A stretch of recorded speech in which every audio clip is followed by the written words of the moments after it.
YouTube. Welcome back to another episode of K Dub Palace. I'm your host K Dub.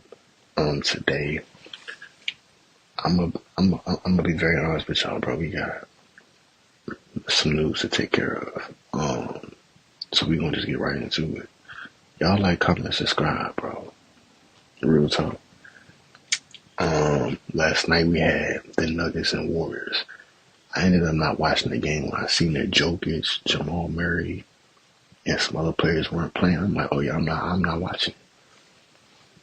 I go to the fourth quarter and the Nuggets are beating the Warriors by like 5. I'm like, okay. No Jokic, no Jamal Murray. Like, what's going on? Like, did Curry get hurt? Like, did Jimmy get hurt? Like, what's going on? Yo, the Warriors were playing sloppy basketball yesterday.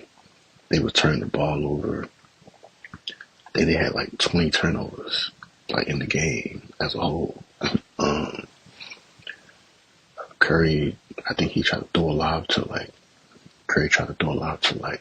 Kuminga, and it looked like Kuminga wasn't ready for the lob. And just the last 4 minutes of the game, it looked very sloppy on the Warriors end. Russell Westbrook, Aaron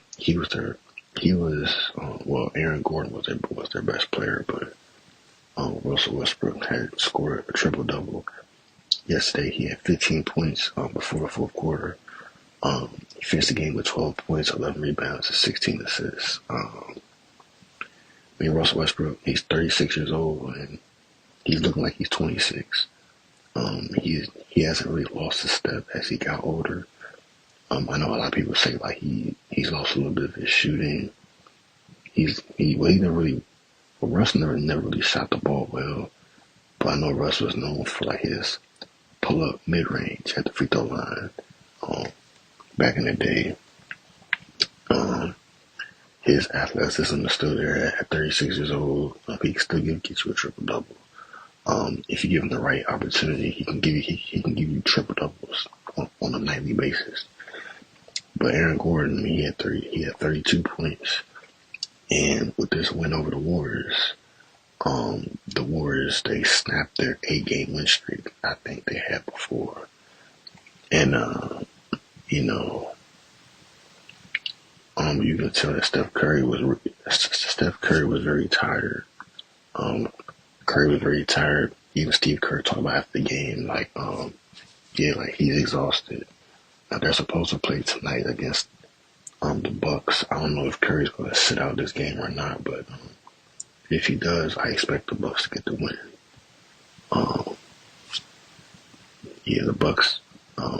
The Bucks should get the win. If everybody is playing healthy, I expect for Dame to play, Giannis to play. Shout out to the Nuggets. I think they had Michael Porter. He had 21 and 10. Aaron Gordon actually had 38 points, almost had a 40 game. Russ had 12 and 16 with 2 blocks, 3 steals. It was a good game for him. I wasn't expecting the Nuggets to win. I thought Golden State would blow them out. But this just shows that if you're the Golden State Warriors, you can't take every team lightly. The Nuggets went into Golden State last night with 2 of their best players out, and they were able to get the win by 9. So, man, as far as on the Golden State Warriors side,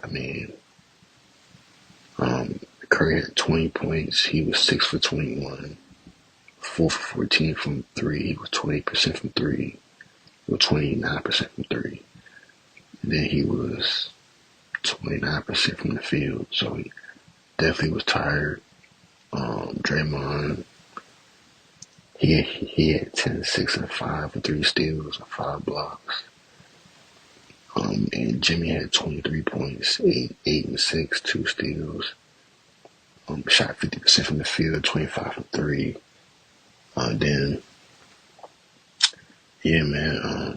It's very unfortunate for the Golden State, but this doesn't change their this doesn't change their future, but um, Golden State's gonna make playoffs regardless, But this little hiccup, they definitely need to learn from, because like I said, they do have a back to back tonight against the Bucks, so gotta get prepared for Giannis and Dame.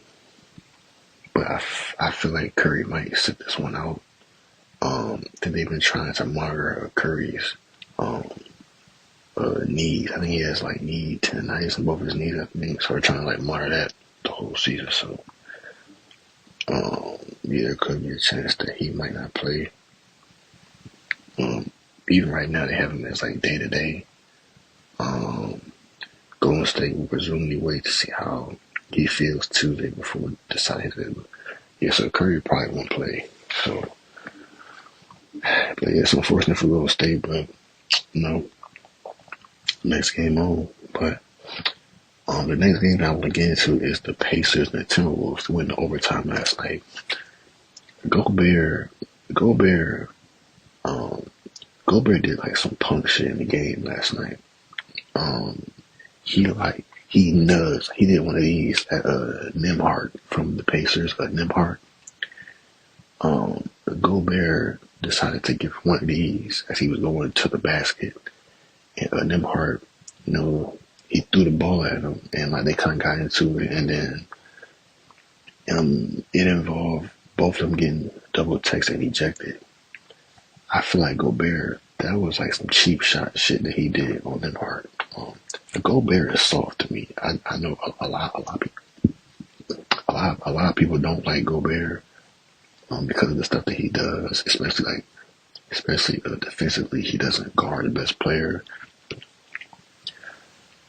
and he's been getting rewarded defensive player of the year. And he doesn't guard on the perimeter, and when he tries to guard on the perimeter, he is cooked. So it's like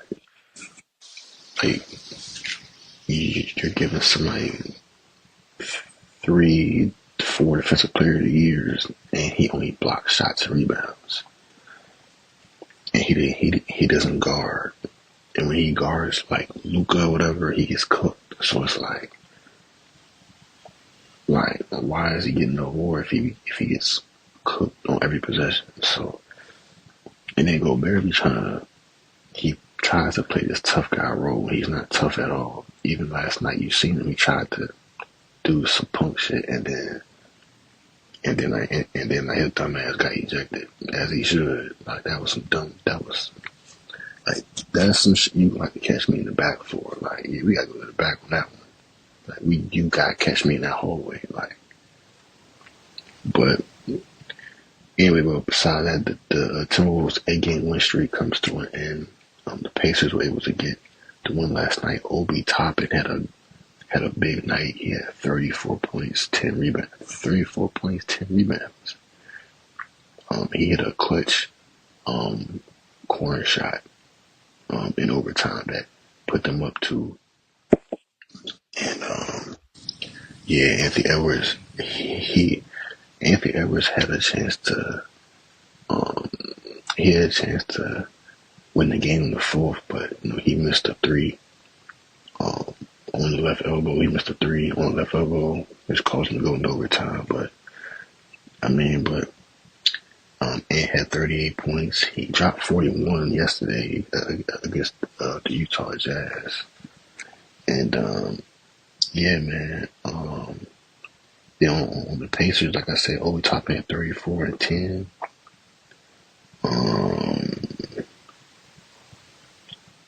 Bennett Mathurin had 22, so Siakam didn't play, or Tyrese Halliburton didn't play in this game with injuries. I forgot to mention that. No Tyrese Halliburton, no Pascal Siakam for injuries. But it's just rare how teams didn't have their best players yesterday, and they beat the teams that they weren't supposed to beat. According to us who watched it, they weren't supposed to win those games, but they ended up winning those games. So that shows how much heart and depth that these teams have. On Denver's side and on Indiana's side. But I know everybody wants to talk about the Lakers right now, which I'm going to get into. Then also like the Rockets. The Rockets, they The Rockets went to overtime. I think Van Vliet got ejected, but Jabari had 30. They was down like a lot of points, and they came back and beat the Sixers. But Quentin Grimes is having these big games. Last night he had 46 points and 13 rebounds. And Quentin Grimes has been dropping 30 points a lot lately. And I know it's because like the injuries on the Sixers side, but it's like Quentin Grimes is showing like he can really play.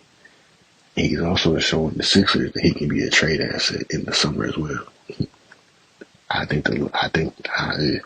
If you ask me, I think the Lakers should probably look into getting Quentin Grimes.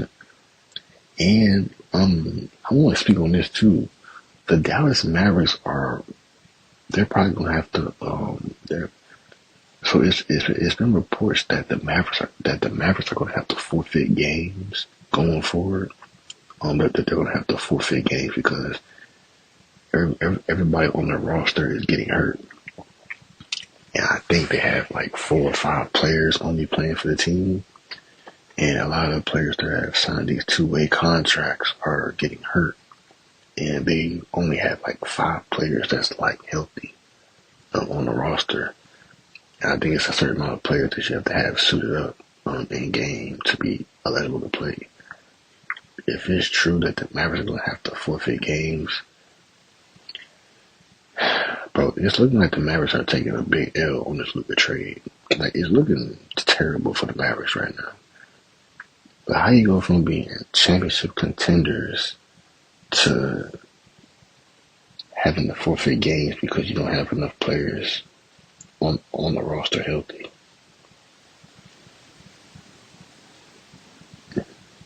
Yeah, if I'm a Mavericks fan, I'm very disappointed on how the season's ending. And until Kyrie comes back, I'm debating on going to any Maverick games. So like going to any Maverick games next year.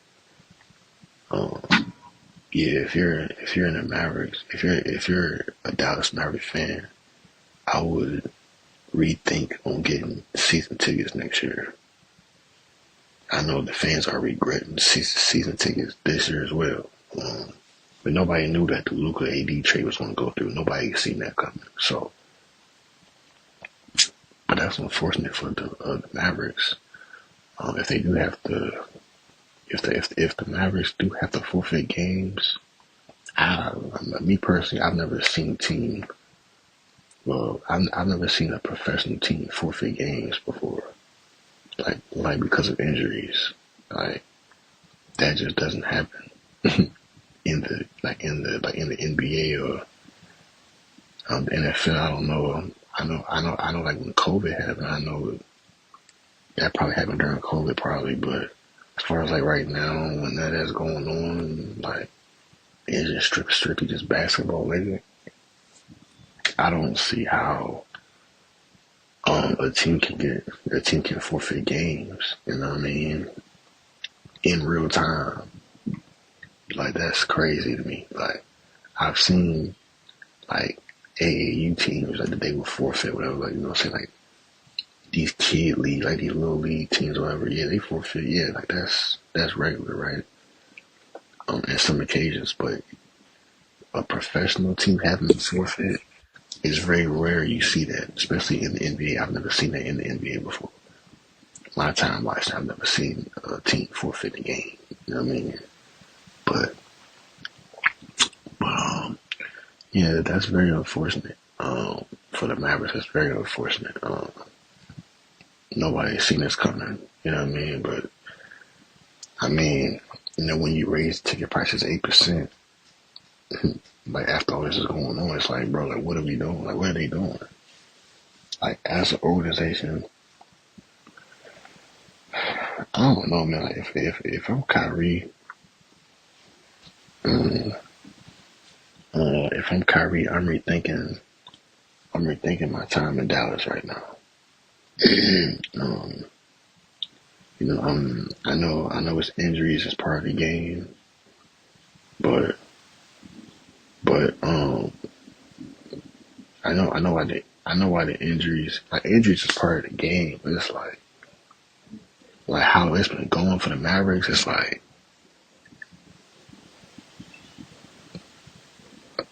it's really hard. It's really hard to imagine what's going on in Dallas right now. You know what I mean? So yeah, man, I'm not gonna lie. I'm gonna send my prayers out to obviously the Kyrie and AD.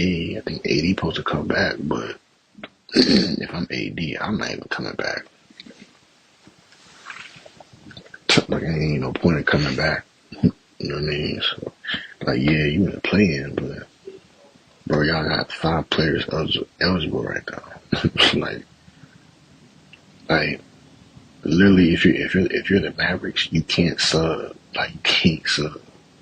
Like, you can't. The only thing you can do is call a timeout to like for plays. Like, you can't. Like, you can't call a timeout to sub. You can't sub at all. Like, if you got 5 players playing, they gotta play the whole all 48 minutes. And Clay is like 34 years old, I think. Bro, like Clay is 34.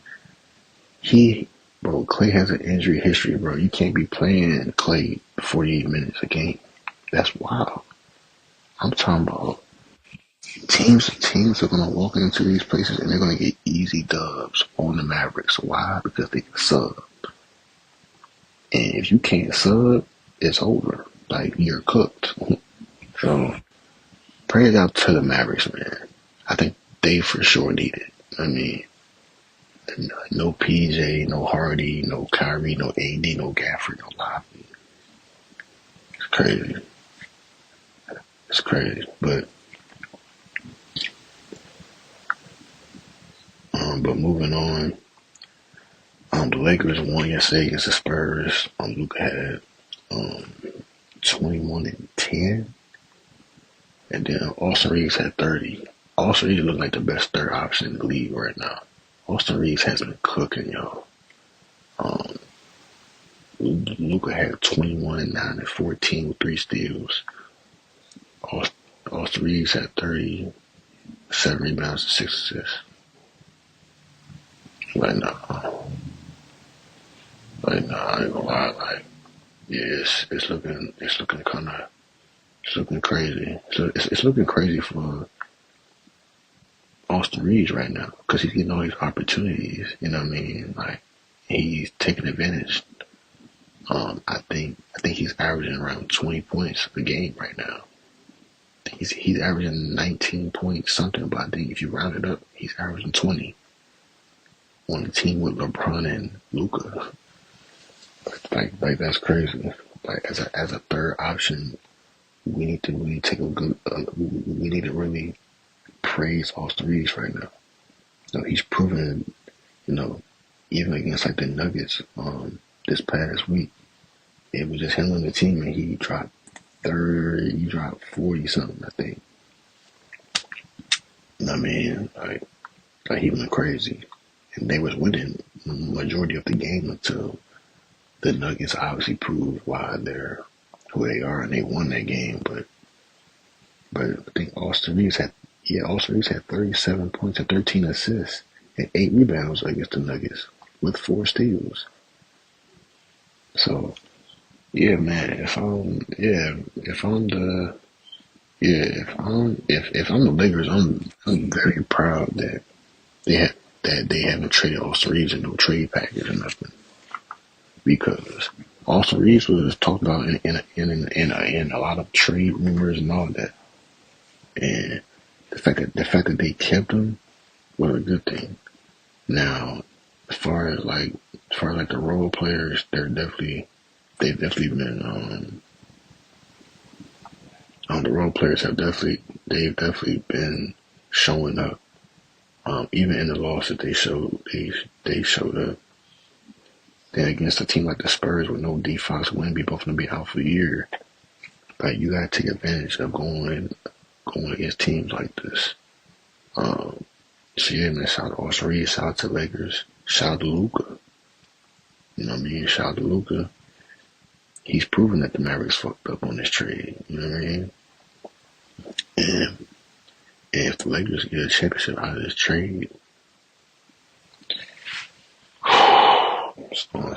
It's gonna look real bad for the Mavericks.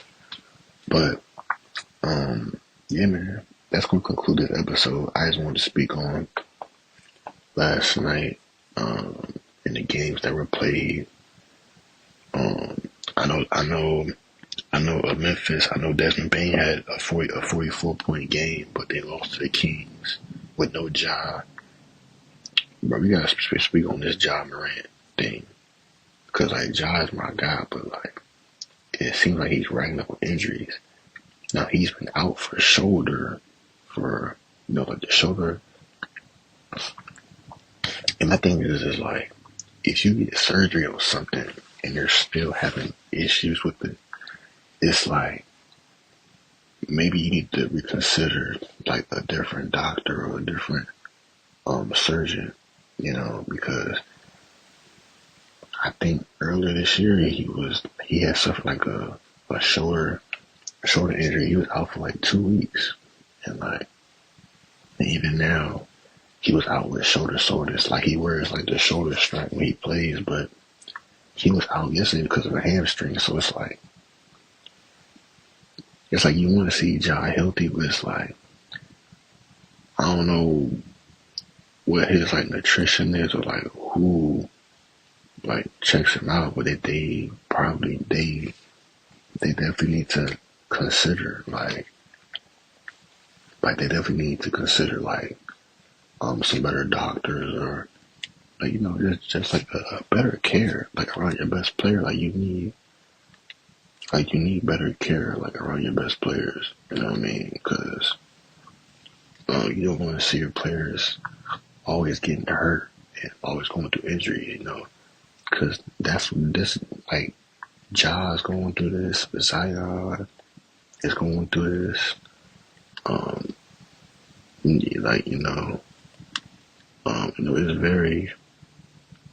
It's very unfortunate what's happening with Ja right now. You know what I mean? And yeah, I just think it is very unfortunate what's going on with Ja right now. It's very unfortunate what's going on with Ja right now. But yeah, that's going to conclude this episode. I'm not ready to talk about. I have a lot of stuff I want to watch before I start my day. So yeah, so hopefully y'all enjoyed this episode of K-Dub Palace. I'm your host K-Dub, and I mean, I'm gonna try to drop every day for y'all, and then we're gonna see what we're gonna see what goes on from here as far as like the league as a whole. You got March Madness coming up. Slot stuff coming up in the works. So yeah, we're definitely gonna sit and find out. But yeah, man, hopefully y'all enjoy this episode of K the Palace. I'm your host K, and we out.